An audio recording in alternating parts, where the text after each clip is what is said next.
Hey everybody, Bedridden Potato here, and we are back with episode 2 of Date Everything. I did not go to sleep before I saved. Don't know why, I guess because I'm silly. So let's go ahead and do that and jump right on back into everything, shall we? Alright, so new day.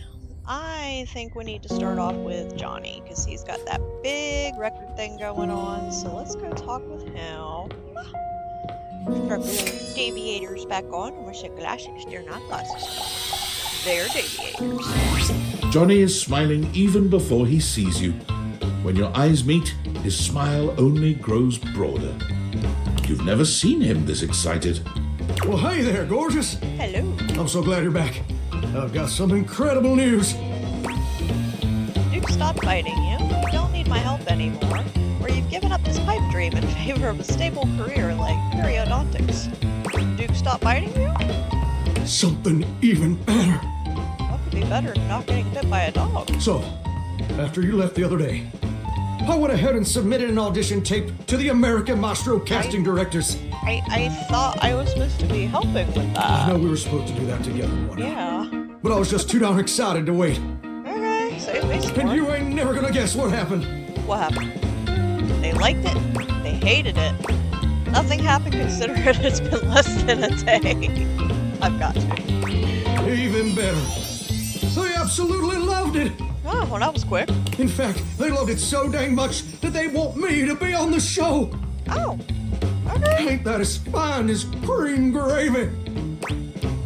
I knew they'd love you. Wait, for real? I don't know. How fine is cream gravy exactly? I knew they'd love you, Johnny. Oh no. Your support is my secret weapon. Oh, that's sweet of them. They said I would be, and I quote, absolutely perfect for the show. Nice. And Fontana, she's one of the executive producers or something like that, said I'm exactly what they've been looking for. Yep. Can you believe that? Exactly what they've been looking for. Well, that's awesome. I feel like a catfish in a fresh mud hole. That's incredible, Johnny. Honestly, I'm speechless. I'm actually kind of jealous. That's incredible, Johnny. Ain't it though? It is. And you know what's crazy? Before you came along, I'd almost given up all hope. Oh, I resigned myself to a life of watching rust corrode my nozzle and hair clog my dream. Real, depressing, dismal stuff. that sounds depressing. After all these years of hoping and praying, my dream is finally gonna come true. Ah, Johnny Splash, I'm gonna be on American Maestro. But first, I need your help. Well, you needed my help with the other thing, and you did it without me. But okay, anything to help you achieve your dream. I'll help, begrudgingly. Better than dream. Better than doom scrolling, I guess. Anything to help you achieve your dream, Johnny. What do we got? Perfect.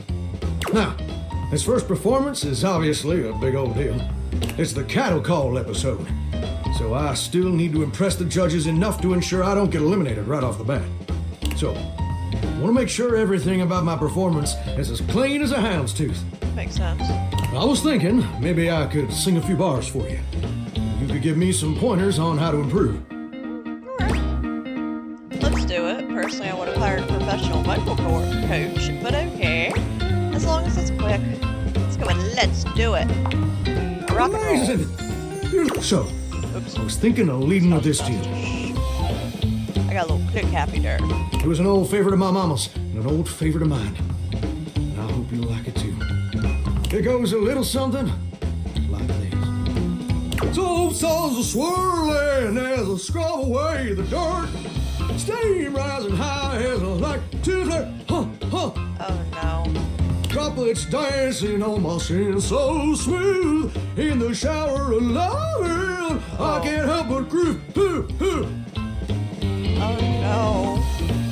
Oh, his other singing was like, it was okay. It was better than this. I'm a shower in my feeling good so grand. Singing in the shower in my so hand. Oh no. Oh baby, you're gonna let me shine. I'm a shower man, you're gonna make me mine. break this baby's heart and tell him that sounds like a cat being baptized. Well, Oh, what do you think? I think I'm gonna hurt your feelings no matter what I say, probably. Oh, wow. That was, good one. So what are you really gonna sing? Oof. I don't know what to say. They all sound bad. Go with the first one. Wait, you didn't like it? It was very unique. The constant flat notes were a bold choice. We'll get you some auto-tune and you'll be fine. You sound like a drowning cat, bro. I can't. I actually like Johnny Splash. I don't want to hurt his feelings. We'll get you some auto-tune, baby. It'll be okay. Everybody's using auto-tune nowadays. I can't believe this. You know what I think. Oh, no. I think you're just jealous. Oh, no. No. That's not it, I promise. Jealous of that voice? Why? I'm jealous of salamanders because they don't have ears. Okay, I can't do it. I like him. I like him. I actually do, and I want love and things with all of them, but especially Johnny. I'm in love here. It's true love with the shower. Oh, that's not it at all, Johnny. I promise. I can't believe I didn't see it before. But you made it crystal clear. Now that the world also acknowledges my talents, you're just afraid you're not gonna be special to me anymore. Oh. And I can understand being insecure. I can't forgive you trying to clip my wings just when I'm starting to fly. Oh, man. I thought you were different.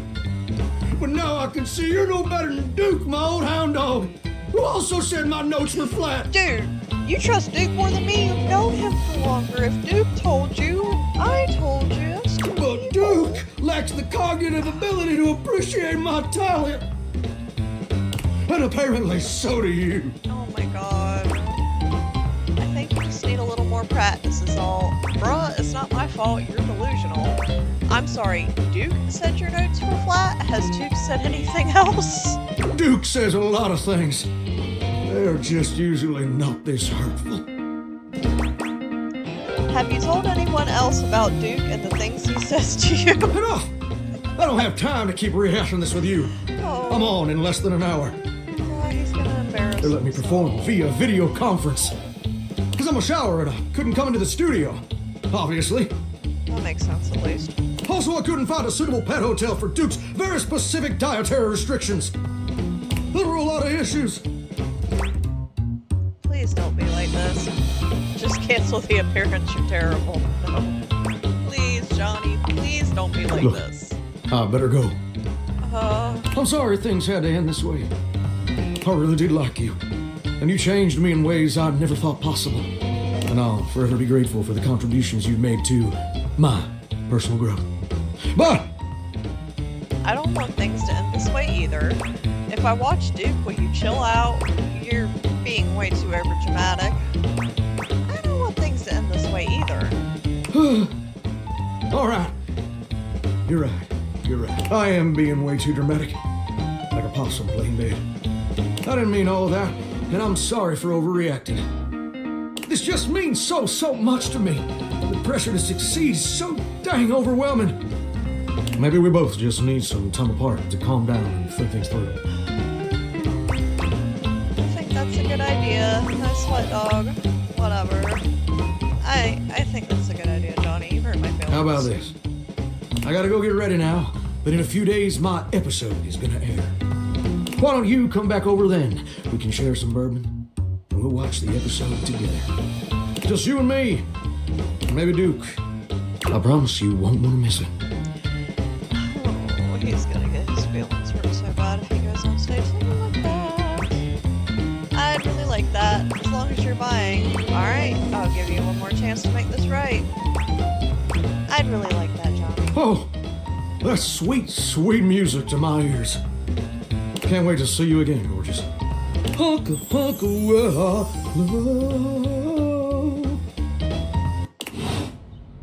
Oh, he's gonna get his feelings hurt. So stinking bad, dude. Oh my goodness. Okay, I want to see Dorian again. Dorian's pretty cute. He's our friend. Dorian looms over you, just as intimidating as ever. Fancy a bit of a work? Friend to love. I guess so. We've got some important denizens who only reside here. All in all, fairly quiet. It's packed in there, but here are a few at the top of my frame. There's Shelley the shelf, Charge the trusty D20, Penelope the office supplies, and Jerry the junk drawer. He's D20 dice. I wonder if he'll be like, well, obviously it's probably like D&D related or gaming related. I gotta check that out. What can I do for you? Let's see. Can you tell me anything about Shelley? She's supportive. That's it? Alright, I think I'll go say hello. What about the others? What can I do for you? Oh. Okay. Do you know about Grottos and Chance? gargoyles is his game of choice. He has tons of stories he wants to tell, but hasn't found the person he wants to tell them with. As such, he creates scenarios to test the abilities. Given the amount of time he spends creating these worlds, he takes them very seriously. As he should. If you're looking to be his friend, you should play through one of his campaigns. That would actually be kind of fun, I think. Okay, what about the others? What can I do for you? Is the joke here that Penelope starts with a pen? Oh yeah, I see. You think our names are funny. Oh, come on now. I have you know that my name is Dorian after the Grecian column, as I am strong and sparse in decoration. But yes, her name does start with pen. Which is certainly what she is. Alright, that leaves... What can I do for you? Jerry the junk drawer, I believe you said? Jerry sounds interesting. Jerry means well, but his tendencies to keep any old thing around get on the nerves of our good Mayor Celia. You'll eventually have to find a way to deal with it if you're looking to become his friend. My recommendation, one man's junk can be another man's art. You spelled art with 2 T's. Let's see what that is. Oh, you haven't met him, have you? Take a look at an empty frame. You might be surprised by what you find. Okay. That's your lot for now. If you want to know more, you'll have to see for yourself. Okay. Fair enough, fair enough. We should pop the stashes off so we can open the door up. Go to rumors, higher calling. Everybody looks up to the matronly mayor. Careful, this one's dangerous. You might die. You might not have junk in a trunk, but you do in your drawer. I've got like 2 junk drawers right now in my house, so well, that's very true. Let's see, in the office, our pretty Pollyanna helps you scribble away. And then from the office to the laundry room, this buff babe holds everything aloft. Okay, so these are kind of easy and to the point as to how to find them and what they're gonna be. I wanna talk to the guy. I'm down with some D&D stuff. You've never been ashamed of your interest in tabletop games, but ever since you stopped seeing people, you've spent far less time role-playing than you used to. The cloak-wearing nerd standing before you reminds you of days gone by, when you used to gather around a table with your college friends and pretend to be someone else. I used to be a LARPer. Oh there, traveler! What did you call me? No. Ho, as in, hey. Howdy. How are you? You know, simple salutation. I see. That might not be the best greeting. Oh, well then, good day to you. Let's go with that one. Ah, that's the spirit. I'm Chance, your D20. The mysterious cloak comes off, and you see the friendly face beneath. Oh, he's kind of cute. You only call him a nerd. That's not fair. Though the nice high pants here and stuff would say otherwise. He's cute. Welcome. Though. Alright, so we have unlocked Chance. Taking a tiny respite from the drudgery of work? You know what they say about all work and no play? Just getting up to stretch my legs, walk around, and talk to my things. You know what they say about all work and no play. I actually have no idea. All I do is play. Oh, If you are up for a real adventure, I have just the thing for you. yes. Have you ever heard of grottos and gargoyles? Never have I ever. What's that? Are you kidding me? Of course I've heard of G&G. If I was a LARPer in college and I own a D20, then obviously I know what G&G is, right? Oh, that's great! What's your favorite monster? Oh, and what about your favorite mystical weapon? Or class? I have so many questions. I'm partial to all of them, actually. How could I possibly choose? I've only heard of it. I haven't actually played it. It seems complicated. I lied. What's goblins and gangrene? I'm partial to all of them, actually. How could I possibly choose? Wow! Someone else who feels the same as me! Oh, it's so hard to pick a favorite. Everything about G&G is so cool. You wouldn't want to, maybe, kinda play with me, would you? It would only be the single greatest thing you could do for me. Oh. That would be a lot of fun, Chance. Me play G&G? I don't really think I want to. No, that would be fun. Chance's eyes light up, his hands balling into fists as he does his best to contain his excitement. Really? Holy crit! Someone to play with me! You have no idea how hard it is to find someone to play with. Can we play with just the two of us? And should we have a group for this game? Ideally, but hey, one-on-one sessions can be a really great way to learn the game. Depending on what class you pick, though, I might have a few friends around the house who might want to hop in. Regardless, it'll give us some time to get to know each other better. I can roll with that. What's next? One-on-one, I like those odds. What do we do now? So I can roll with that. It's time to get you your character. All we have to do is choose your stats, your powers, and your weapons. Then your armor, your lineage, and your gargoyle gauge. Although I might leave that out for this first character. It's an optional setting. See, you can have a portion of gargoyle blood running through your veins, which lets you... That's a lot of choices, and I have to make all of them? How much time is all of that gonna take? I don't know. This sounds right up my alley. Let's go. How about you let me make your character for you? I know the game inside and out, and you can just show up and play. You would do that for me? You're the best. Perfect. I love that idea. Okay.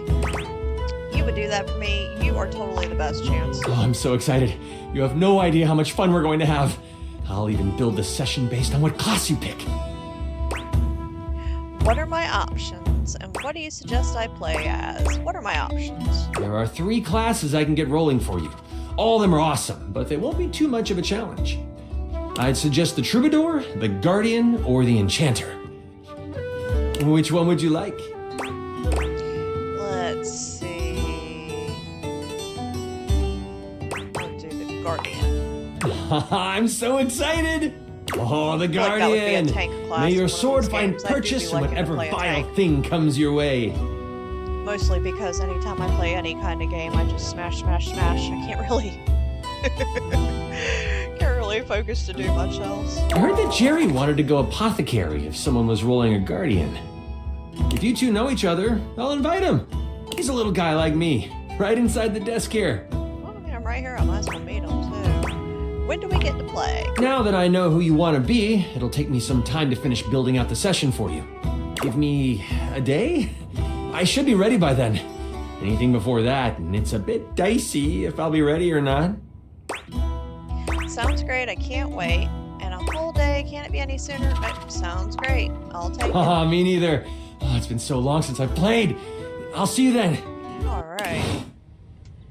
Alright, so let's find Sherry. Do you reckon it matters which drawer? That doesn't look very junky. Huh, that looks like a junk drawer. We got something going on the phone real quick, guys, so let's pick this up first. Impressive news out of Valfest. Really too bad that particular partnership is about to hit a rough patch. But then David's never been great at partnerships. Okay. Me neither. Okay. I see you've had the opportunity to test out the prototype.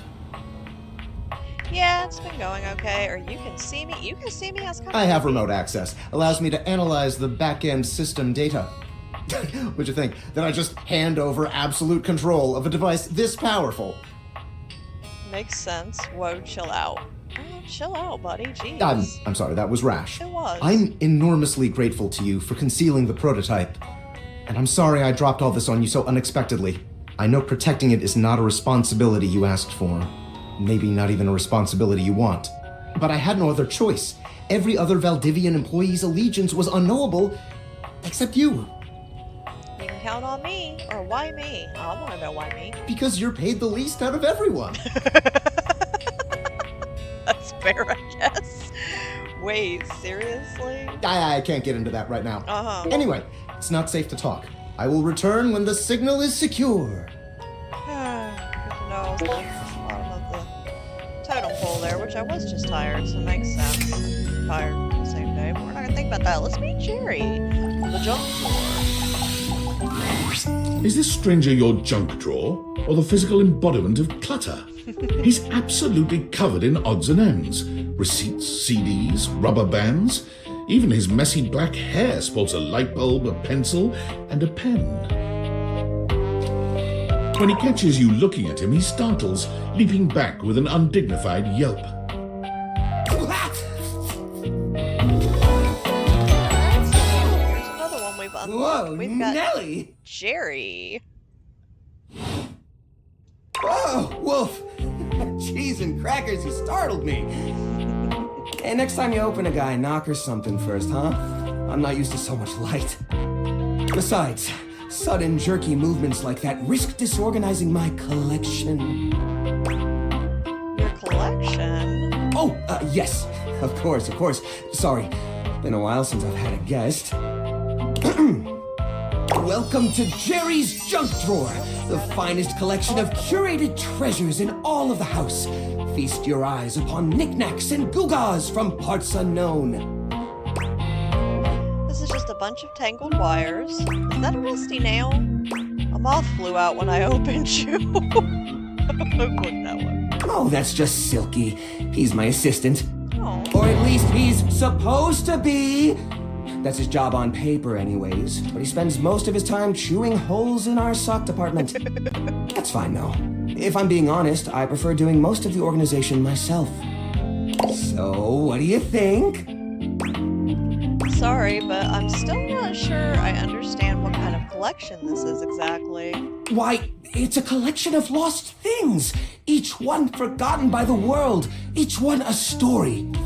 This button, for instance. Perhaps it was left behind as a clue from one lover to another, a modern-day Cinderella slipper. Take me with you, it says, and know that once you find the collar that matches this tragic button, you have found your love again. Ooh, very romantic. Or, pretty sure that's a button that fell off my pants. I meant to sew it back on a month ago. He seems so nice. That's romantic. And this mysterious strip of papyrus, perhaps a missive from an ancient land, perhaps a treasure map. Oh, the wonders we could glean if only we could decipher these symbols of black and white bars. That's definitely a shopping receipt. Or, oh, that's where that went. I was supposed to file that as a tax write-off last year. Don't worry, I did. Or I will, once I get around to it. Seems kind of cramped in here. Are you really okay living like this? Let's go with that What one. are you insinuating? It's pretty cramped in here. How will guests appreciate your collection? Or, well, you know, it's crowded and dark and it smells. Let's go with the nice option. It's pretty cramped in here, Jerry. How will guests appreciate your collection? I curate for a specific demographic that happens to enjoy the limited space. They don't mind. I see. Do you get a lot of other guests? Do I get a lot of guests? Of course I do. Bugs count as guests, right? Not really. Oh, you mean the other objects. I get them in here all the time. Like who? Well, there's that Celia. She's a very well-to-do socialite, and she happens to be very interested in the collection. In fact, every time she comes by, she asks me, "When will this junk be gone already?" I assume she's worried about the collection moving venues before she gets to see it. Something tells me that's not it. She's probably just nervous about coming inside. Maybe she's nervous about how cramped it is. Listen, you, Oh, what's the use? It's true. Nobody visits me but the moths. What am I doing wrong? I just don't get it. I love to entertain, so long as guests don't touch a single thing. Maybe it's time to get rid of some of this stuff. What? You mean throw it away? Oh, I really don't want to upset him, but I have all ideas I have already. No, just recycle it a little, turn it into something new. Yes, obviously. No, we're going with that first one. Please don't get mad at me. How do you mean? If these objects are special and you haven't been able to use them for repairs... ... Now I'm scared. Upcycle them into something that doesn't take up as much space. Upcycle them? You mean like an art piece? Yeah, sure. Yeah, an art piece that we display in the dumpster. Nope, we're going with yeah. We're not going to be mean to him. Well, I suppose the collection could use a centerpiece. Something eye-catching to bring in more visitors. Which is to say a single-digit number of visitors. Which is to say another visitor besides you and the roaches. But I wouldn't even know where to start. I mean, what am I supposed to do? Just smash objects together at random? I can't imagine Pierre the paperclip and Claude the so old he's gray and unusable now eraser getting along. They're so different. But this junk isn't talking, even with the deviators on. Or, well, could you combine objects with similar personalities? Let's go with that one. I guess that could work. It could work. To be honest, whenever I look at anything in the collection, it's like I see its entire past laid out in front of me. That's one of the reasons it's so hard to give things up, you know? Every object has a memory, and that memory is like a part of my body. They all have their own vibes and textures and feelings. Mixing them together is hard. They've all got such strong individual identities. Maybe I can help you group them together. Or, this wouldn't be a problem if we just tossed them. Let's go with maybe I can help you group them together. I suppose an outside perspective could help. I'll gather some items that could make a suitable sculpture. He does so, then claps his hands together. Okay, sculpture. Phew. Here we go. First things first, we need some kind of foundation. I think I've got just the thing for this. It's a flat, circular piece of wood that fell off the fence out back. You always said you'd repair it someday, but I think both of us knew that was a lie. Gee, thanks. Fair, though. Yeah. I've got a pile of other objects here. Your job will be to pick one of my objects we'll pair together. It's a long shot, but maybe we can scrungle something together. Let me tell you about Rudolph, the wooden square. When Rudolph first came to me, I had a habit of tapping on him. We would while away the hours together, tapping away to a rhythmic beat. Sometimes the best fun looks like boredom. That's fair. Rudolph always tries its best, even when he's down on his luck. He might not always be the tool you need at the moment, but he's always there to support you. Very reliable. Now, which of these would pair well with Rudolph? Broken spring toy. The old parasol. Oh boy. Let's go with the toy. Ooh, you mean Arnie? Oh no, Arnie's a total flake. I figured it could, stand on it or something. I mean, we keep him around because he's a part of the collection and he says he'll get back to work someday, but I think we all know that's not gonna happen.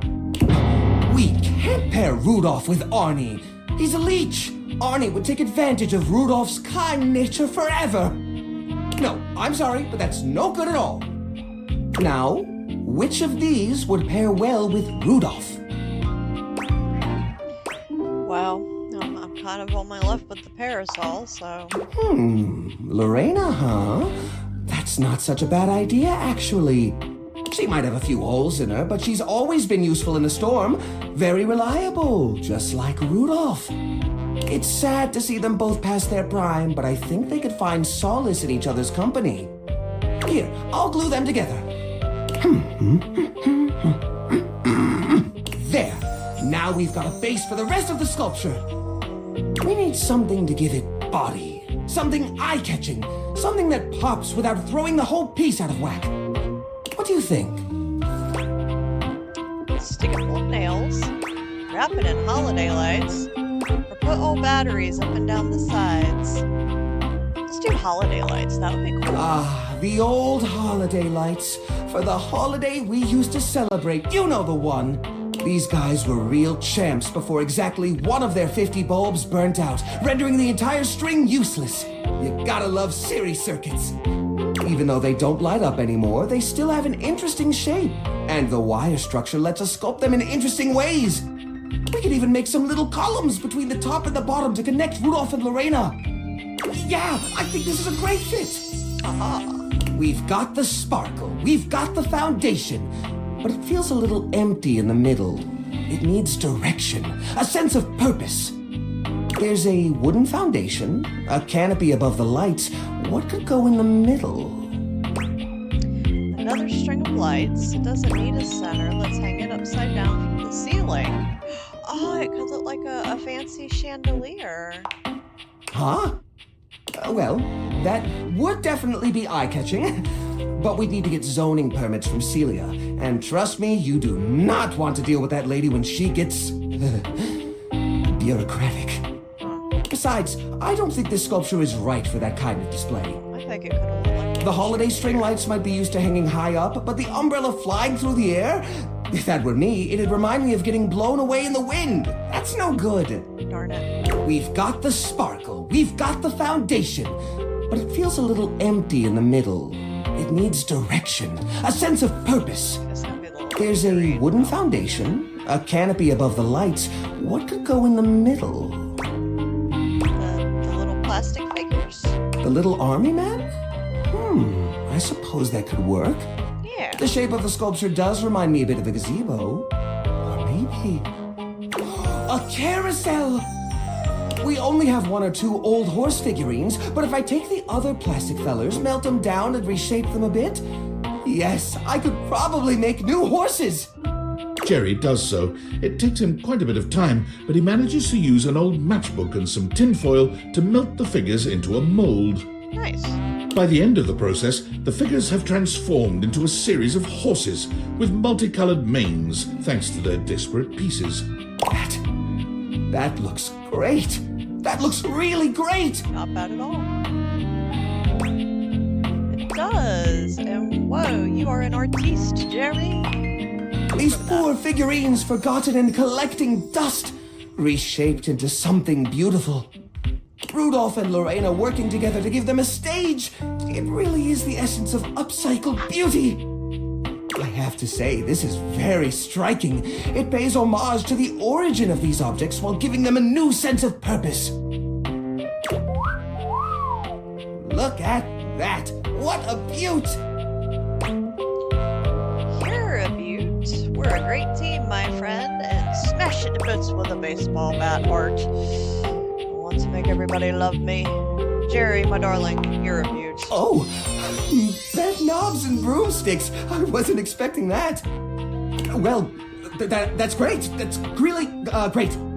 Please come back anytime, especially if you have anything you'd like to add to the collection. We're always accepting new donations. Things are coming up, Jerry. Bye. Oh, well, that was quick and easy. Love interest.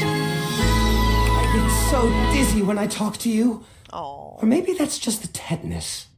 Oh. Oh, we got a little pokey poke, but probably not enough to change anything.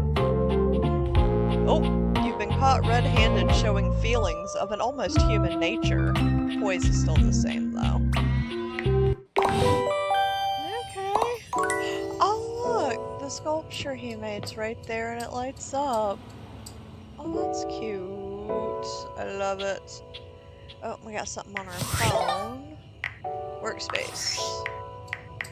I'll do it to your tights. Yo, it's your boy, David Most. Coming to you live from the best virgin mojito bar ever. Yeah. Like, this stuff for real is legit so good. I've had like 12 and I feel amazing. Can't believe there's not any alcohol in it. Jade's 19. Hey, did you guys see how dope that presentation was?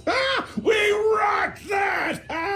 Like, people keep saying we're at dire financial straps and need urgent restructuring. Even my dad was like, you're gonna get smoked by your top competitor, Bitewave. Dead ass. And I'm like, okay, Dad, if you like Bitewave so much, why don't you marry them? But does Bitewave have a contract with the U.S. government? No. I just want to say I love you guys, but not Franklin. Don't love or miss Franklin at all. You hear me, Franklin? Night-night, nerds. Yeah, that's definitely not a virgin mojito bar. Oh my goodness. Alright, so we got one charge left. Oh, let's talk to Lyric. We're supposed to be helping Lyric write a book. Oh, good! You're here. I'm excited. I'm expressive. Everyone's ready to go to the zoo. To the zoo? Why are we going to the zoo? Don't worry about it. I've been thinking, and here I believe is the best way to organize our efforts. Creativity is for naught without some solid logistics. I know how I'd like to start my book. I've got this fantastic detective character named Wen that I've been working on for a while, and he's going to be our hero. Okay. What I need from you, though, is help with creating an outline. If you will, help me to create a framework. And then, once we have that, I will take it and go into my secret writer's cubby and create the entirety of the book. Alright. Which I can absolutely do in a night. And believe you me, it will be perfection. But the outline, that's the hard part for me. Will you help? Does that sound doable? For sure, let's rock and roll. You can really write a book in a night? Tell me a little more about this detective guy. Let's do that. Detective Xander Wen. He is a hard-boiled detective living in the big city of Sprawlsville, and he is a magnet for crimes. Which works out just fine, because he's also a genius at solving them. Okay. Now, just to be clear with you, I haven't fully settled on writing a hard-boiled crime drama to go with my hard-boiled detective. The way I see it, Detective Wen is capable of getting himself into and out of almost any kind of trouble imaginable. I suppose this is why I've been having so much trouble writing this on my own. Xander Wen could do just about anything. I'm asking you to help me create his first story from infinite possibilities. Okay. Well, shall we get started? Sure. Alright, oh hell yes, this is gonna be great. Actually, I got a few things to take care of first. Oh, hell yeah, let's go. Excellent! I'll give you the first line, of which I'm very proud, and we'll run with it from there. So, this is everybody's one little warning that it's about to get a little bit weird. I went forward with Lyric's story, and my little sleep-addled brain thought it would be funny to go with some of the choices that I chose. I still stand by my decisions. It was funny.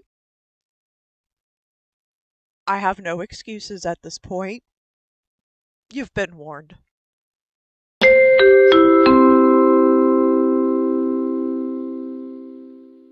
Detective Xander Wen went out the door, looking for crimes.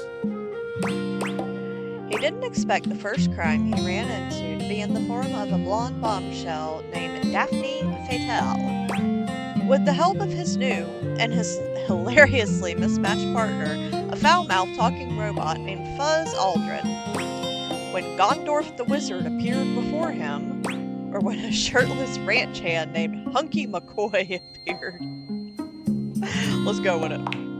Apparently, Xander had inherited a breathtaking ranch in rural Montana, where Hunky worked as a muscular, virile ranch hand. And upon arriving at the lusty Lasso Ranch, Xander was instantly entranced by the rural beauty and Hunky's broad, sculpted chest. I see. As night fell, a glistening Hunky leaned close to the nape of Xander's neck, and with a voice smooth as silicon-based lube, whispered, I can't form new memories and need to find my wife's killer. This is actually a secret college for remedial superheroes.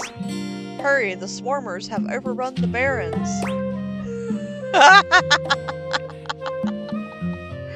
I messed up going this route, y'all. Wanna ride my prize bull, Bighorn? It was the 8 little words Xander had been aching to hear. Breathing deep, he nervously bit his lip and nodded in anticipation. I'm dying. Gently, Hunky lay him down in a stack of dry hay, tenderly licking his throbbing elbow, when suddenly they were interrupted by... Yakuza Hanbucho Takeshi? And I mean Mori? I know I did not say that right. Leave me alone. That's a lot of big words for me. Heiress in reality TV show London Hotel. Hey! An alien invasion. Hunky's gorgeous stepsister Luscious McCoy. Oh boy. I don't know if I'll be able to air this one. Unexpectedly, a lustful, luscious McCoy appeared in the threshold, forcefully grabbed both Xander and Hunky, and vigorously squished the trio's aching lips together. Oh, jeez, but you're my stepsister and definitely not blood-related. Hunky considered saying, but her tongue was already thrust too deep down his throat. Oh my god. Moaning in pleasure and dripping in gluey saliva, Xander didn't even notice as... This is my own fault. This is my own fault. A gunshot suddenly rang out. A tour group of German nuns pull up. The heist of the century was being pulled off. Or the entire staff of the lusty Lasso Ranch joined in. Oh my god. What had begun as a run-of-the-mill country tryst had quickly escalated into a breathless, pulse-pounding orgy. Okay, I have regrets. And as wave after wave of pleasure rushed through Xander's quivering loins, he realized there was only one thing that would make this moment even better. Did he now? Did he now? Would it be a bucket of cold water for Potato to pour over her face? It's as red as his cheeks, I promise. A new mystery to solve, so he created one. If everyone had flatulence, so they did. A nuclear apocalypse, which coincidentally had just begun. If everyone in the entire world joined, so they did. So concluded, without a doubt, the most erotic story ever written in the history of the world. Let's call it Oops, All Orgies.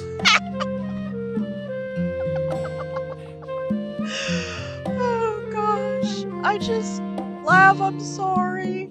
Lav, I know you watch my videos. I'm giggling like an idiot at this. I'm so sorry.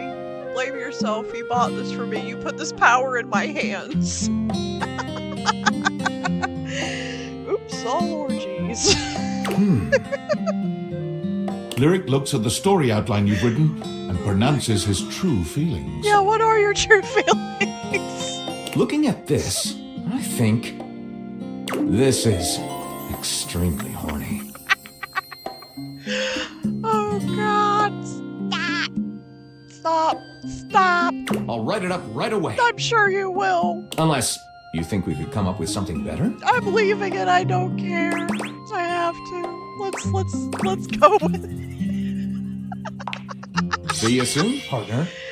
Oh my god. My stomach hurts. I laughed too hard at that. I'm way too amused. I'm too immature for this, y'all. I'm a 40-year-old woman and I am too immature for this. Oh, I hit Dorian. I didn't know he made noise when I hit him. Alright, I'm gonna go to bed. I'm trying to stop laughing. I'm sorry.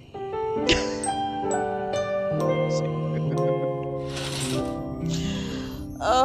So glad.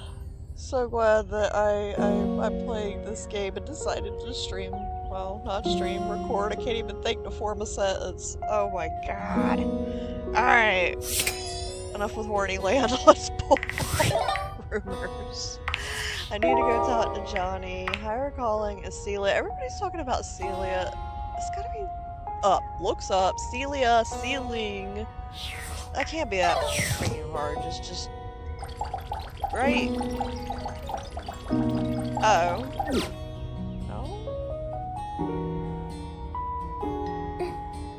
Oh. Sorry, Betty. Guess they make noises when you run into them. That's kind of interesting. Huh. Okay, maybe it's not that easy to find ceiling. I figured, you know, ceiling. Just look. Oh! See that? Lit right above the heart? Yeah, I bet that's it. Let's say it's gotta be one of the ceiling. How does one even describe a warrior like this? A veritable, well, wall of muscle stands before you. It's almost comforting to know the walls of your house are this solid. That is definitely not my ceiling. But that's okay. I can Wall. find that. Wall. Wall, wall, Wall. wall, wall, wall, I see. Let's see. We have unlocked a new data wall. Wallace. Makes sense. Hello? What? Wall. What the literal fuck? No. Wall. The warrior's eyes widen. He leans in closer, towering over you. Wall. Wall. I don't know. Let's go with that. He throws his head back in a belly laugh that echoes through the house. Wall! He beams at you, a flush spreading across his cheeks. I guess I'm saying something good. I love you! Oh! I said something really good, okay. Wall! Okay. Oh, hey! That was easier than Jerry. He loves me. I brought up my poise. It didn't change anything, though. I'm still a little baby deer. But that's cool. Oh, that was sudden, wasn't it? Right? You and Wallace, who has only just introduced himself to you, are now lovers. His gaze settles on you, filled with tenderness. His drywall heart beats only for you. You live happily ever after. Easy peasy. Yes, just that quickly. Okay, well, I honestly thought that was gonna be the ceiling, because that looks like the stuff that, like, goes on the ceiling. What is it called? Crown molding or whatever? Can I... Is it that? Ha! Be there in a moment. An utterly charming secretary hurries into view, giving you an apologetic nod. You don't look like you would be ceiling. You look like flooring. Hello there. What can I do for you? Her greeting is cut short as she seems to recognize you mid-sentence. Oh! Oh my goodness gracious! It's the human! We unlocked. Whoa! Florence. Okay, so Florence the floor. I'll just look at Well, that. That was I weird. wasn't expecting you today. Oh, golly, I must look an absolute mess. You must be here for Mayor Celia. Mayor Celia? Oh, you don't know. I completely understand. You must be such a busy bee running around and taking care of all of us here in the house.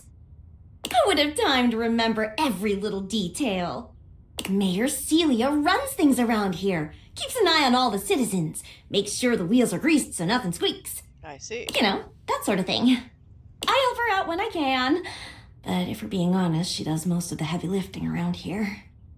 Keeps a roof over everyone's heads. Literally, she's the ceiling. Thanks so. I could pencil you in for an appointment, if you'd like. Sure, I'd like to meet her. You sound like a great PA. If it helps, you look good to your boss. If it helps you look good to your boss, I'd be glad to. There we go. I put that sentence together. I'd like to see her now, actually. Let's do that first one. That sounds Oh, friendly. well, She twirls a strand of dark hair around her finger, blushing sweetly. would you care for some tea while you wait? Sure. I like tea. Yes, please. Perfect timing. Just so happens I've got a kettle all nice and ready. How do you take it? Plain is okay. Milk and sugar, please. Or with a shot of whiskey. Milk and sugar, please. Oh, that's my favorite too. I think I'll pour myself a cup while I'm at it. Florence stumbles, pitching forward onto her hands and knees. The tea spills all over the floor, though thankfully the cup doesn't shatter. Oh, Oh, no. got a new sticker. Gosh, that just spilled everywhere. Got a new collectible. Right on the carpet of my good jacket. Oh, that's gonna sting. I'm so sorry, dear. I need to dab this out with a towel right away. Would it be alright if you showed yourself up to the mayor's office? Just this once? Sure. Don't worry about it. But my tea. Nope, sure, don't worry about it. She seems upset enough. Thank you so much, dear. Sorry again about the tea. Oh, please don't tell the mayor about this. There she is, the mayor herself. She simply radiates poise and power. She's an intimidating sort of beauty, but you find yourself intrigued to learn more about her. She's got a cobweb for a hairnet. That is such a cute detail. So, in summary, I just think if I could get a little more foot traffic around my bar, I'd get more business. Oh, Beverly, I understand your concerns. But what do you expect us to do, dear? We already put up posters and held fundraisers. We can't just move the fridge, stove, toilet, and everyone else out of the way to clear foot traffic every night. We could try that. Bev, Fine. trust me, we're doing everything that we can. All right. But if nobody's in by next week, I'll be back. I'm sure you will, darling. Celia presses an intercom button on her desk. Florence, dearest, send the next one in. Yes, miss. Hi. Hello, Mateo. What can I do for you today? That's a great question, actually. Now that I'm here, I can't even remember. Isn't it funny how that always happens? Right when you need to think of something to say, your brain just sort of goes blank? You know what? It was probably nothing. I don't want to waste your time. I know how busy you are. I'll just see myself out.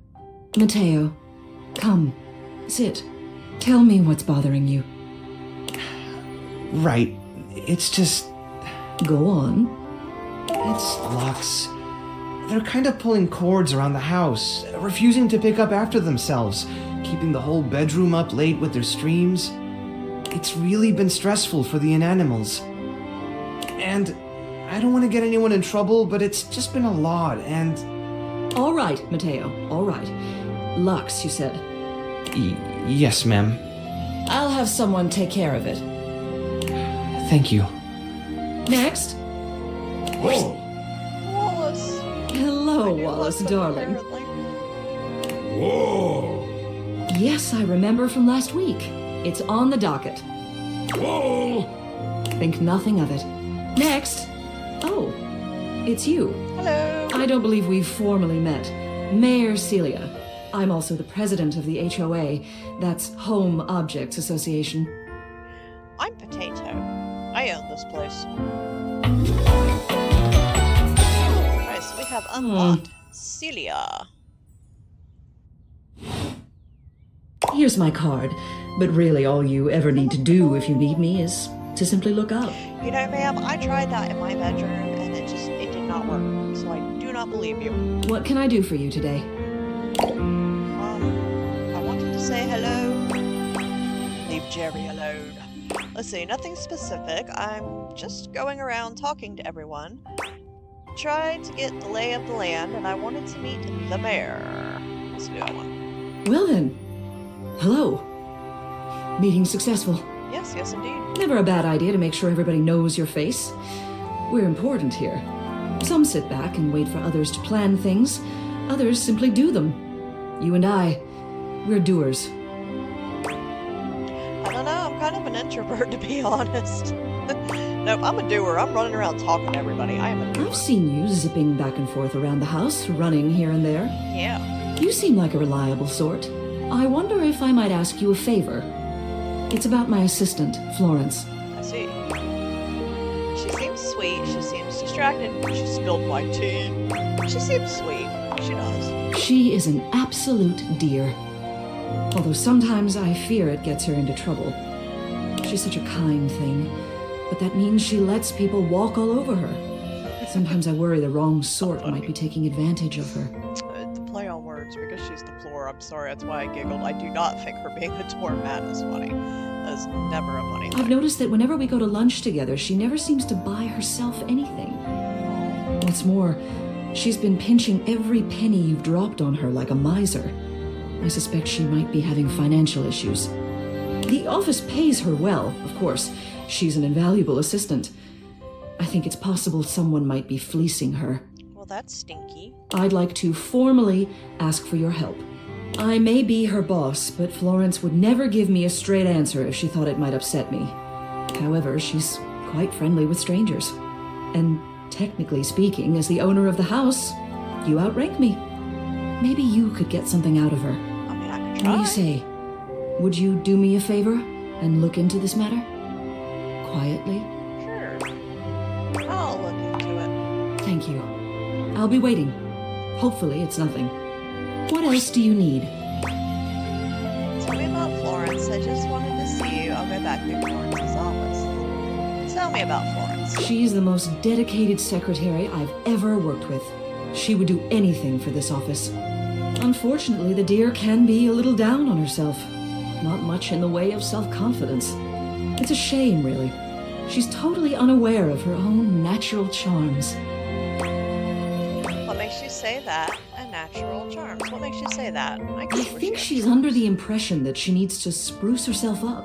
I keep finding empty bottles around her desk. Perfume, maybe? Although they don't carry a scent. And it seems like every time I turn my back, she's got another set. They don't look especially high quality either. Poor dear. What else do you need? I just wanted to see you. And I'll go back to Florence's office. Let's do that. Hello again. Hi, Florence. I trust your meeting with the mayor went well? Totally. Yep. Wonderful. Anything else I can help you with while you're here? Tell me about yourself. Tell me about the bear. The bear. Somebody tells me about the bottles around your desk. Let's do that. Goodness, did I forget to clean those up again? I'm hopeless. But I'm happy to hear she's noticed something different about me, at least. That means it's working. I've been sampling some new things the past few weeks. It's a special new line of bottled air from Airway.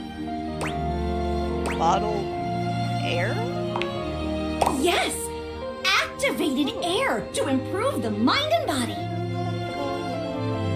And it has the most interesting business model. Now, normally you just buy a product from the store and that's it, right? Well, with activated air from Airway, you can buy your own kit and sell them to other people. And then those people can start selling their own little kits. And you get a cut of each sale. Ma'am, that's some triangular shaped stuff right there. That's a pyramid scheme. They call it a resale triangle. Isn't that fun? Yeah, that's one word for it. That's very interesting. That's 100% a pyramid scheme. I want to make everybody like me. It's interesting. Isn't it? Yes. Now, I'm not really cut out for the business angle myself.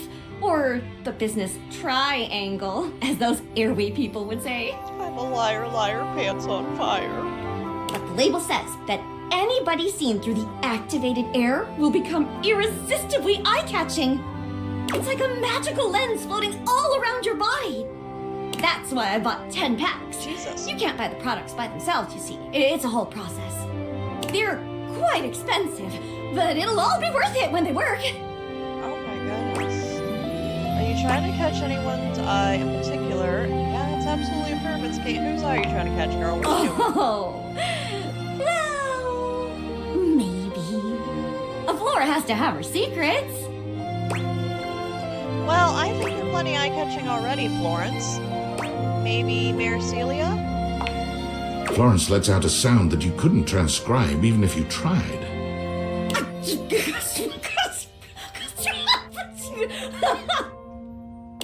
have no idea what you're talking about, dear.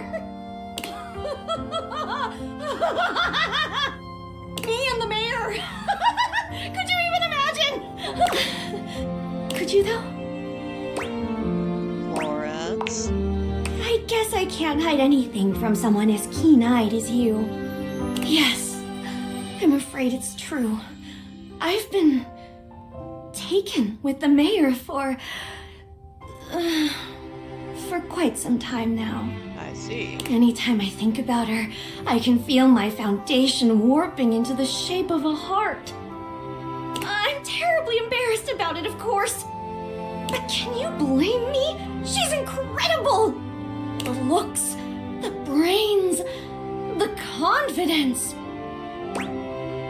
Sounds like you really look up to her. I don't know. I think you're just about as cute as she is. Let's go with that one. Oh, please, dear. Don't try to fluster me. I'm already in a tizzy. The other day, while organizing her schedule, I even caught myself writing my first name with her last and vice versa. Celia Floor. Florence Ceiling. Listen to me go on and on like this. I'm such a schoolgirl. You're not going to tell Celia, are you? I'd be absolutely mortified. Your secret's safe with me. Why not tell her you like her? Go. Oh, Lord, no! I'd have to be cuckoo bananas to do that. First things first, she's my boss. This is a public office, for heaven's sake. I couldn't cause that kind of scandal. It'd ruin her. And second thing second, I'm nervous. Makes sense. Maybe I could help you catch your eye. Good luck with all that. Let's go with that first one. Really? Yeah. Oh, no, dear. That's asking far too much. I can't imagine she'd ever think of me as anything other than her fuddy-duddy little secretary, anyhow. Well, for sure. Thanks anyways, dear. It's sweet of you to want to help. Okay, so that would be Wallace, Florence, and Celia. There's a whole lot of new people. Got 3 hearts left. I want to see Johnny today and see how that went, but I also want to see Jerry and Chance. Let's do Jerry and Chance real quick, because I didn't get the chance to ask Jerry about the game. Oh, wait, phone. Discord. Okay, let's do this real quick. Based on how plastered David was in his last most mail, he must have finally discovered the prototype is missing. He'll sober up soon, though, and when he does, he'll stop at nothing to ensure its retrieval. If he fails, he'll be at the mercy of some very powerful people. He'll never allow that. See, how do you know all this? And do you trust me to do this? I'm just an average nobody. How do you know all this? I guess it's imperative that we trust each other. And I've been asking you to trust me without being fully transparent. I know all this because I created the Dateviators. That's awesome. Prove it. Yeah, I basically guessed that, and I did. Sure. Whatever. Anyway, I can't talk now. I'm stealing coffee shop Wi-Fi, and the barista finally noticed I'm only ordering tap water. Remember, under no circumstance allow David to know you possessed the prototype. Yeah, you're very sassy for somebody who can't even give it to me. Just saying. Alright, let's wake Jerry up. I get to ask him about the game, and then I want to stop the chance. Oh, the light of day! It sears into my pasty skin! Oh, honey, I'm sorry. Oh, hey there, my fellow connoisseur of forgotten objects. Feel free to browse my collection at any time. Just maybe knock before you blind me next time. Mind the roaches and the smell. I don't mind, Jerry. I don't mind at all. You browse and admire Jerry's collection, and he admires you right back. Okay, so I guess I didn't need to talk to him because I didn't get to ask him. Okay, well, let's just talk to Chance. My strong warrior, you have returned to me. Yes. I want to to play some G&G. Of course I have. I'm ready to play. I never let you down by not coming. About that. I don't want to play, so I want to bounce. You are way too cute to stay away from. Let's go with that one. Flirt. You trying to get some magical equipment by flirting? It might work. Keyword might. I'm so glad you're here. I knew you wouldn't let me down. I rolled a crit on my insight check of you. And it looks like our mutual friend Jerry is joining us today. Hello, I'm excited to play with you. I hear there's loot in this game. Yes, darling, yes. I've rolled Jerry as the apothecary class. To keep things a little more exciting, I've rolled to see what his character would have. A lot of it is things to help you on your adventure. Okay. Some of it is, well, less than useful. Okay. You will be playing the mighty Sadida Ikin, a guardian who lives on shoelace shores in the village of Sneakars. You are on your way back from training on the nearby Chukka Hills. You will start with 75 health, but don't worry, I'll keep track of all those things for you. Okay. We start our adventure in the early morning. As you walk upon the grass path, thinking about your latest training and feeling the soreness in your muscles, your mind drifts to home. In particular, your mind drifts to that of your family. Tomorrow is your partner's birthday. You haven't decided what to do yet, but you know it has to be special. Maybe a cake or a seafood dinner. Maybe both? The smell of the salty air from the shore is refreshing, and you look out on the horizon. That's when something catches your eye. Something from the direction of Sneakars. Is that? It is! It's smoke! Black and billowing. Oh no. I run towards the smoke. I need to be cautious as I approach. Jerry, what should we do? I need to be cautious as I approach. You pick up the pace, keeping an eye on everything around you as you move.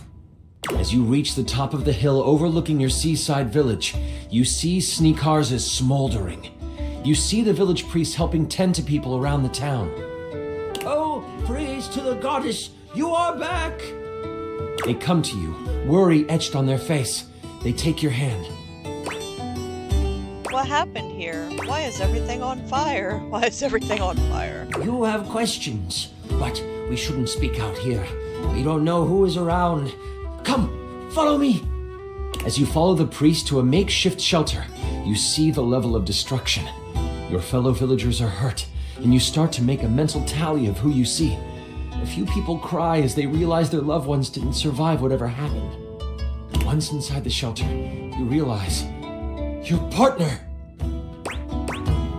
Where's my partner? We were attacked right before dawn. A few people were killed, but we were caught unaware. And I think they were looking for you. Oh no. Oh, I didn't know I was traveling with a wanted person. I didn't know I was wanted. Me? What makes you say that? Let's go with that one. Your house got the worst of it.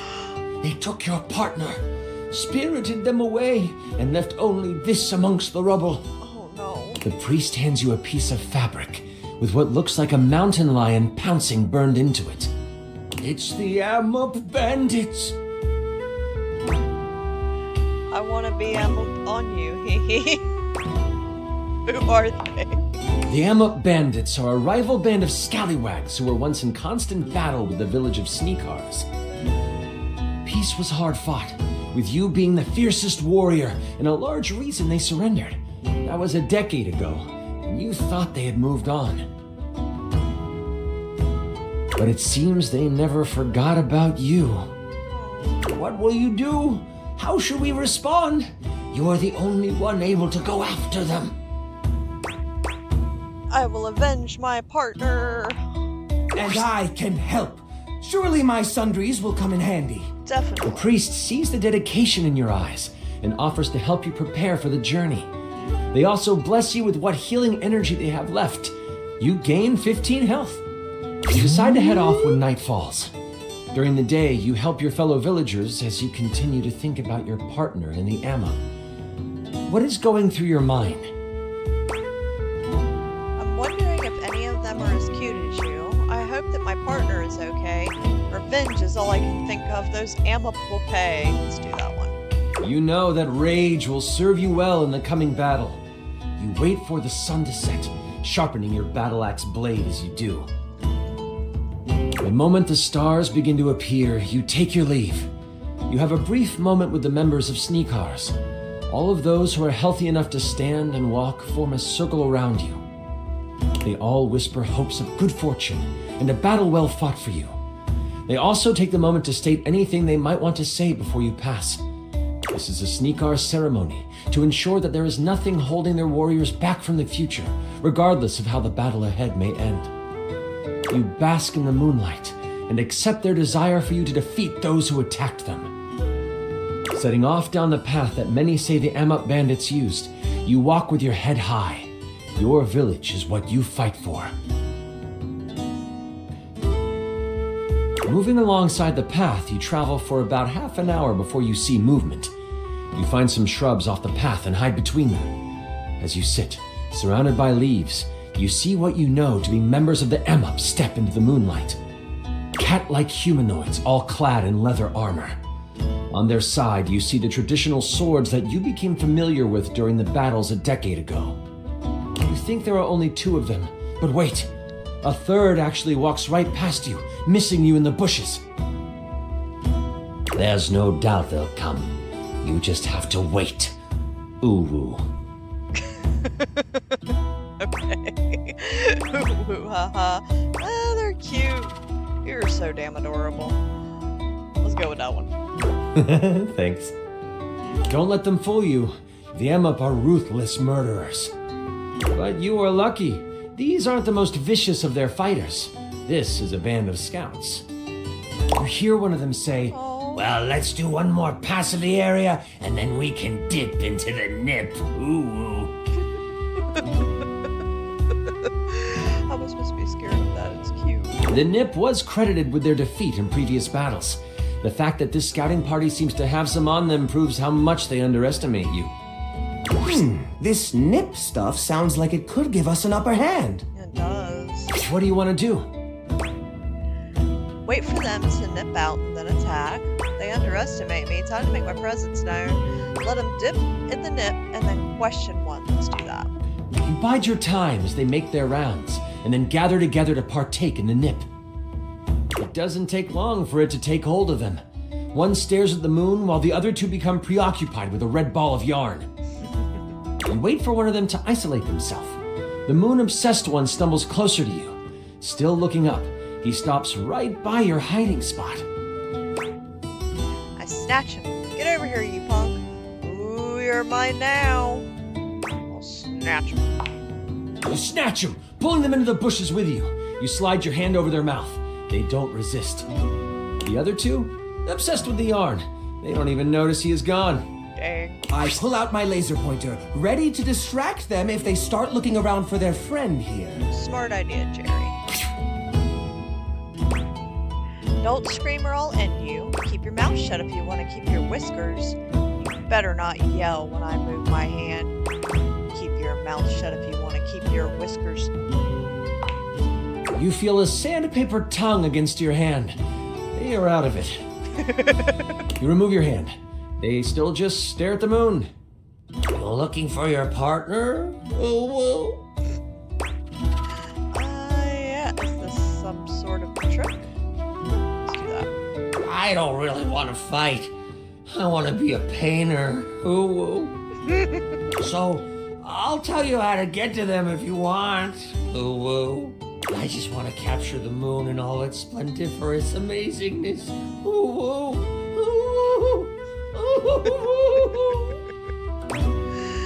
Okay, they are the most precious. Well, that was unexpected. I love it when you go woo. They are precious. They're kitties.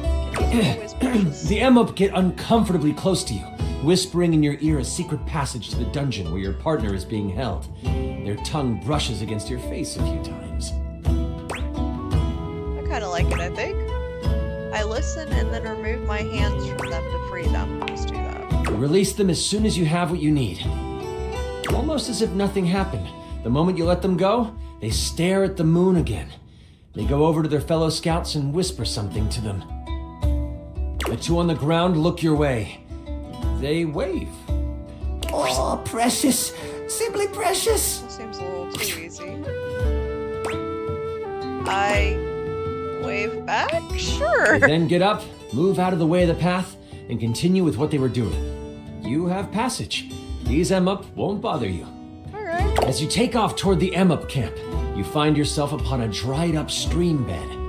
The warm days the past few months have not been kind to this stream. You look down on the dry stream bed and you think of the first time you spent the day next to it. It was the war.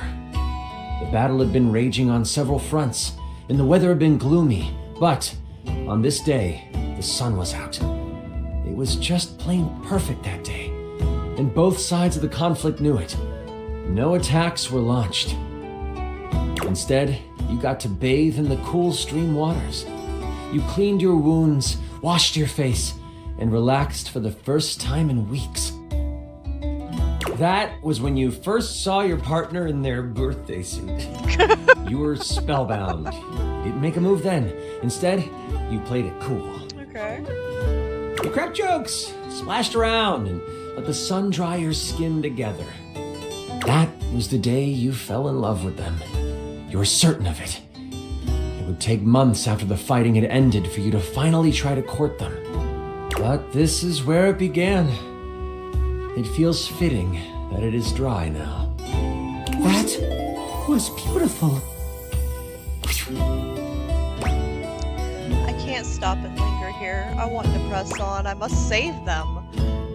I want to just take one more moment and remember that time. No, I've got to save them. That moment could be the You moment notice they the die. fatigue in your body, but you don't let it slow you down.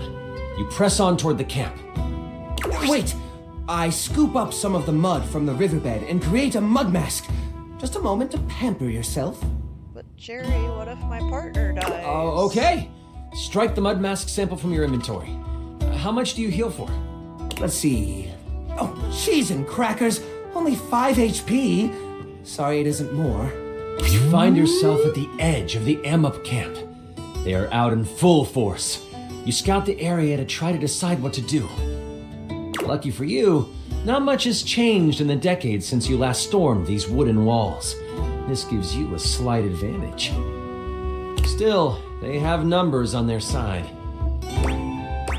Screw the numbers, I'm gonna take them all out. I should be smart about this, so I'll watch their patterns and find an opportune time to slip in. I try to think back a decade to when I first was here. Surely I remember a way to get in. I start looking for the secret passage the scout told me about. Let's do that one. You decide to trust the word of the moon-obsessed M-Up. While they told you a convoluted series of turns and tree stumps to look for, you remember every word. You meander your way around the woods, always making sure the encampment is within view. It's taking forever, though. Did you make the right decision in trusting an M-Up? An M-Up on Nib, to be more specific. I probably didn't. Do we trust that little cat person? I think I want to turn around. Secret entrance has to be here somewhere. I'm just gonna stick it out. If you say so. You continue on the complicated path the M-Up told you about. Suddenly, you walk across something that seems out of place. A portion of the ground almost seems hollow. Yeah. Moving leaves out of the way, you find the handle to a hatch. You lift it, discovering a ladder. That M-Up told you the truth, and for that, you are grateful. Oh, wow! That's awesome! I knew we were going the right way. We're questioning it. Do not laugh. It has not only saved you time, but the lives of some of his fellow M-Up. You descend down the ladder, determined to find your partner, and take only the lives you need to in the process. I wonder if I can do it with taking no lives. You have entered the dungeon under the M-Up camp. It smells like damp earth and wet fur. Nothing about the area feels safe. You move slowly down the corridor until you come upon a large open space. It's dark, with the flicker of a few torches in the far side of the wall providing a bit of light. I have a promotional light-up keychain in here somewhere. Ah, here it is! Bing! In the middle of it sits a person. They are slumped over, looking tired and worn down. You can't see their face, but their hair. The hair looks like it belongs to your partner.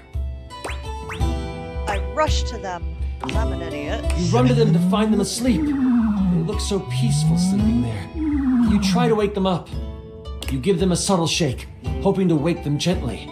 Their eyes open and see you. It takes a moment to register, but then a smile slides across their face. You came for me. Of course. Of course I did, my love. I hope you never doubted I would. Of course I did. Phew! You are together again. Now let's get out of here. As they look at you, you notice their eyes shift to right above your head. The glee they had turns to pure terror. Uh-oh. Look out! Before you can turn around, you are pushed aside by a giant hand. You can feel something huge behind you. You scramble on the ground, putting yourself between you and your partner. You look up to see a tiger-like Emp towering over you. Drool drips from its teeth, and its breath reeks of fish and blood. Ew. He smirks and says to you, Ah, yes, the great warrior of the Sneakers, come to play hero once again. Wait, no uwu? "No woo-woo. He means business." I see. Before I continue, I should let you know, this is where I wrote like a monologue for him. It's silly, but it's what the big bad is supposed to do. Okay. Ooh, can I have the script when you're done? Sure, no worries, Jerry. Score! Do you mind if I do? Go for The tiger Emp stomps his foot, it. and as if by magic, the rest of the torches in the walls erupt into flame. No, I've always preferred to see my prey. You don't remember me, or should I say, you don't remember my father, do you? The confused look on your face tells him you don't. 10 years ago, during the fighting that caused the destruction of many Emp families, I was just a little one. We thought our village to the south was safe. The one Emp settlement you and your kind left alone. That was until you arrived. I'm sure you remember that day. I saw you enter the town gates from my window perch. You looked so damn proud of yourself. They say you came to broker a truce, but you didn't. You presented an ultimatum. Surrender, or you destroy our town. My father, he didn't like that. He told you so, to your face. My father stood up to you, and I watched proudly. And instead of listening to reason, you know what you did? Do you remember what you did? You reached your hand out and patted him on the head, telling him it was okay. Did I tell him he was a good kitty? Way my father's body relaxed, and his tail flicked back and forth in an unexcused moment of enjoyment. Utterly embarrassing. You embarrassed him. You embarrassed us. But he was a cute kitty. The whole town saw what happened. And my father was ridiculed until the day he died. Oh. Well, until the day he does die. He's still alive. But still, the ridicule keeps on coming. Please give me the option to pet him too. And I vowed on that day that I would get revenge for what you did to my father. And, your blood will be sweeter than cream. I shall destroy you and embarrass you in front of the one that you love. Warrior of the Sneakers, prepare to be vanquished. You knew where this was leading, so you had your axe at the ready. What do you want to do? Make sure my partner's at a safe distance. Start slicing. What if I pet him? Please, please let me pet him.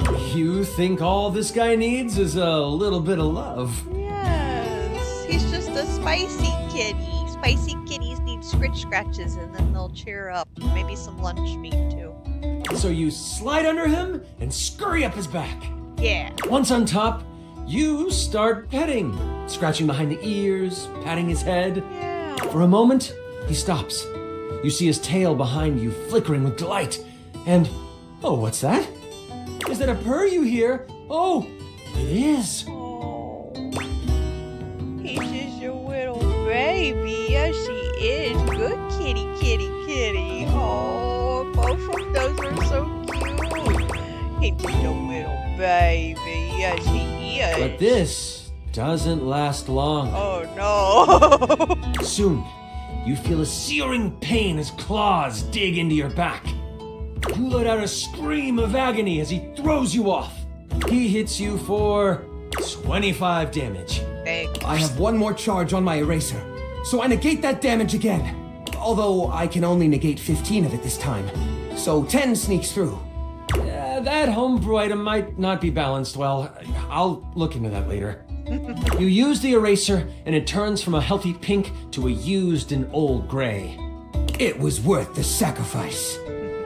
How dare you try to manipulate me! I will destroy you! What do you do now? Hit him with my axe. I'll punch his lights out. I don't want to kill him if I can. You help throw it. down your axe and are ready to scrap. Yeah. You fly toward the tiger Emma, fists readied. You hit him with a billow of barrages, smacking him left and right. With each hit, you can feel him starting to weaken. But even through the onslaught, he is able to get in a swipe with his claws. He hits you for 20 health. This swipe gives enough room for him to break away. He shoots you a look. An evil grin crosses his face. I'm doing this all wrong. You are the one who should live, and your partner should die. And with the reflexes of, well, a cat, he pounces towards your partner. Quick! Think of something! I don't know what things I can throw at it! You can either throw your axe, use your ultimate one-a-day attack, or if you have any other ideas. Let's see. Bring it home, axe. One ultimate attack. I run to protect my partner. It's the whole reason I came. Holy crit! Really? That's... wow. You run towards your partner, racing the beasts as they fly through the air. You get there right in time to throw your hands up to shield your partner. Do you say anything to them? I love you, always will. Tell my story. I say nothing. I look the beast dead in the eyes. I love you, always will. I'll probably about die or something crazy. Wow. Oh, cheese and crackers, this is heartbreaking. The tiger Emma comes down on you and... I rolled a crit. I'll roll for damage. Oh no, I'm so sorry. I died, didn't I? You take 135 damage. Dang, Chance. You crumple under the hands of your enemy. Womp, womp, womp. Before you close your eyes for the last time, you see your partner pick up your axe and prepare to fight. I raise my letter opener, standing by their side. Don't die, Jerry. They will defend you. And if they can't win, you know they will join you in the hereafter. Either way, you did everything you could to save them. That was incredible! Depressing. What are you talking about? The way you sacrificed yourself? Holy crit! Oh, that was better than I could have imagined. That was... You are perfect. Oh. I'm sorry. That's super embarrassing. But like, if that's how you roleplay here, I'm excited to see how you might like some other roleplay. Honey, if you blush any harder, you're gonna turn into a tomato. You passed the cute check, that's for sure. Only if it's all above board as friends. Let's go with that first one, 'cause we're trying to get love with everybody. That was such a good session. Listen, I appreciate you so much, and I would love to play with you again. And I'm so damn glad you sat down with me to do this. You're amazing. Aw. I need to wind down because that was intense. But please, please, please, come see me again soon. Oh, I'd love to have you play with my dice again. I mean, bye. Hey, we got another love interest. We are feeling the love this episode. I'm Holy rocking it. Brit!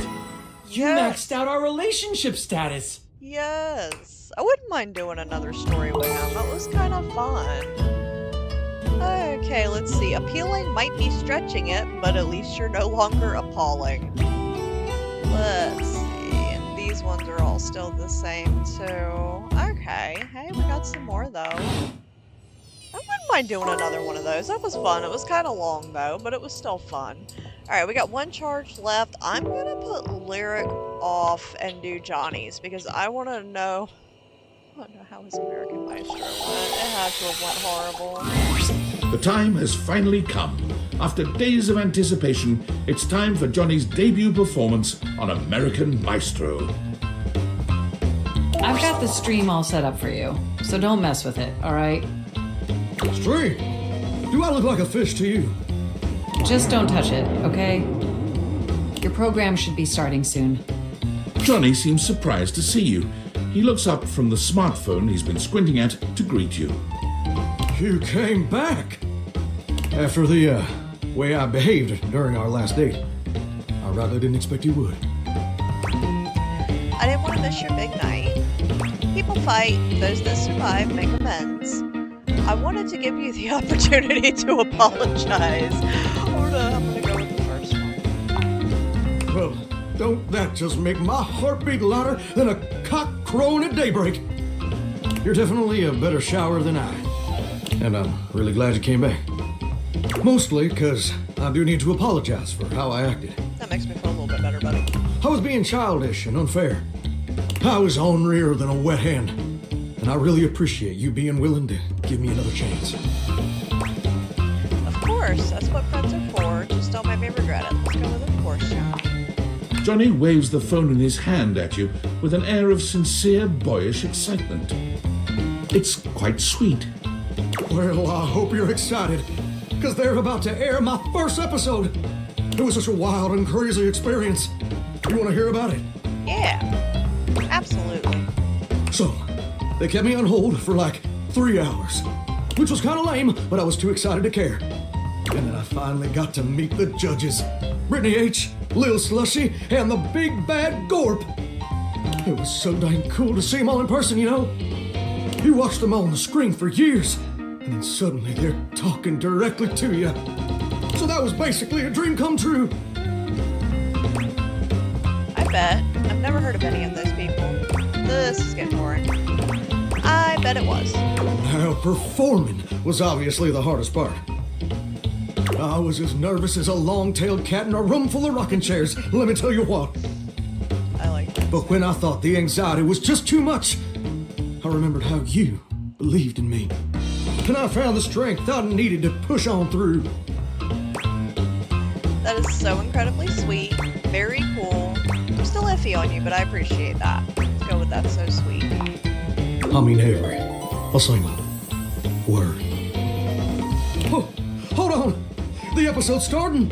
You put your heads together, staring down at the stream on his phone. Maybe he didn't embarrass himself too bad. Maybe he practiced. The TV show logo gives way to footage of singers you don't recognize. Oh, there I am! Oh, wow! Wow, me on American Maestro! If only my grandpapa could see me now! I mean, he probably couldn't have seen me on account of the cataracts and all. This is just so crazy! Look at me up there. Struggling. So dang hard hitting them high notes. Oh, and now the judges are evaluating my performance. Look at little Slushy doing his signature move. Good thing you're watching it with me, because couldn't even describe it if I tried. Oh. Well, that's a lot peculiar. Uh-oh. Yeah, uh-oh. Johnny's smile fades, slowly replaced by a more somber expression. Well, looks like they put my performance in a montage of, I guess, joke performances. Like all the singers they think are so bad it's funny. Like they're making fun of me. But that can't be right. Must have just been a mistake.